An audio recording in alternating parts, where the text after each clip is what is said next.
Majelis Pimpinan Cabang Pemuda Pancasila Kabupaten Pandeglang mengadakan seminar dalam rangka memperingati Hari Anti Korupsi Sedunia tahun 2022. Pada hari Minggu tanggal 18 Desember tahun 2022 yang bertempat di Baitul Hamdi Kecamatan Menes. Acara seminar ini digagas oleh salah satu tokoh politik di Kabupaten Pandeglang yakni Dr. Anders Aptadi, MBA. Sementara itu untuk acara seminar ini juga mengundang aparat penegak hukum seperti Ibu Helena Oktaviana SH, selaku Kejari Pandeglang dan AKBP, Belni Yuliansyah Kapolres Pandeglang, turut hadir memenuhi jalannya acara seminar Bapak Haji Arif Rahman SH Staf Khusus Wakil Presiden RI. Namun dalam ini beliau berkapasitas sebagai Sekjen Pemuda Pancasila. Acara seminar ini bertujuan untuk penyampaian hukum seputar korupsi dan antisipasinya untuk tingkat desa di Kabupaten Pandeglang. Tak heran jika dalam acara seminar ini untuk tamu undangan melibatkan para kepala desa dari tiap-tiap kecamatan di Kabupaten Pandeglang, serta mempersilahkan sesi tanya jawab seputar keluhan di desa dan permasalahannya. Salah satu tema yang dipaparkan oleh Ibu Helena Oktaviana SH selaku Kejari Pandeglang ialah terkait seputar pungutan bansos. Kejari ini pun menekankan kepada para kades agar bisa meyakinkan bahwa uang yang diberikan KPM dengan ikhlas tanpa ada paksaan berapapun nominalnya, dan itu pun harus berdasarkan musyawarah terlebih dahulu dengan para KPM. Namun jika nominalnya ditentukan oleh oknum dan KPM diintimidasi maka akan masuk dalam ranah pungli dan melanggar hukum, berapapun nominalnya, pungkasnya.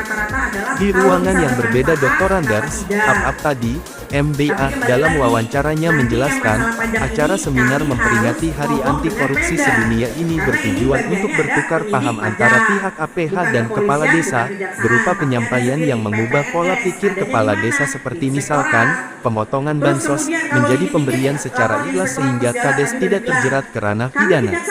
Lebih lanjut diharapkan untuk para kepala desa agar bisa mengantisipasi terjadinya korupsi, yang mungkin dipicu karena kades diharuskan membayar pajak kepada pemerintah untuk mencairkan anggaran selanjutnya, mengingat kesadaran masyarakat dalam membayar pajak sudah kurang mementingkan. Dalam hal ini kepala desa yang hanya mendapatkan insentif per bulannya hanya Rp2.500.000, jadi mustahil jika kepala desa membayar pajak dari insentifnya, dan mudah-mudahan pasca diadakannya acara ini para kepala desa bisa paham betul cara menyadarkan masyarakat untuk taat membayar pajak, tutupnya. Global Rise TV Tarman Gojim mengabarkan dari Pandeglang, Banten. Nah, jadi coba semua dijelaskan dengan baik. Kalau ternyata salah, ya minta maaf, balikin. Kan 10 badan lembaga. Ada Sri Kandi, Komando Intimati Pidana, Lembaga Penyuluhan Pembelaan Hukum, ada Tani Nelayan, ada buruh pekerja yang sudah melaksanakan ini lembaga. Sri Kandi kemarin kerjasama dengan Himpaudi mengadakan lomba mewarnai se-Kabupaten Pandeglang. Kemudian kemarin Koti Bahatidana mengadakan festival lagu dangdut di Balai Budaya. Nah ini lembaga penyuluhan dan pembelaan hukum, mereka merasa berkewajiban untuk mensosialisasikan hukum kepada masyarakat. Nah masyarakat secara keseluruhan tidak mungkin, perwakilan masyarakat adalah kepala desa. Yang kita undang ini 326 desa.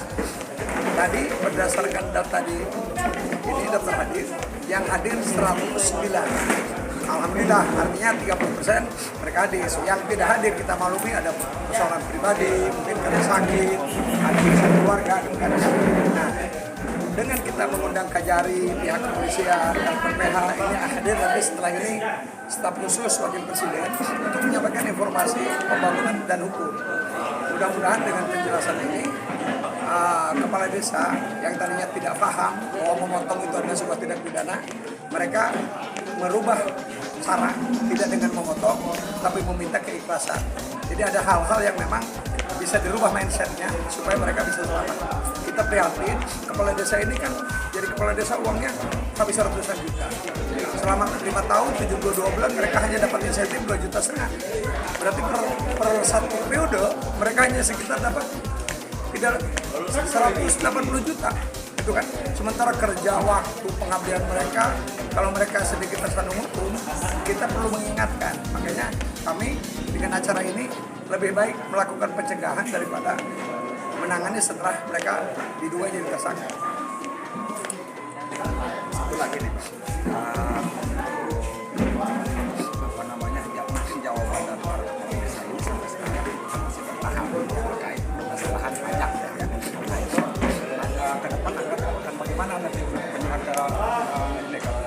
memang pajak ini ada 3 faktor.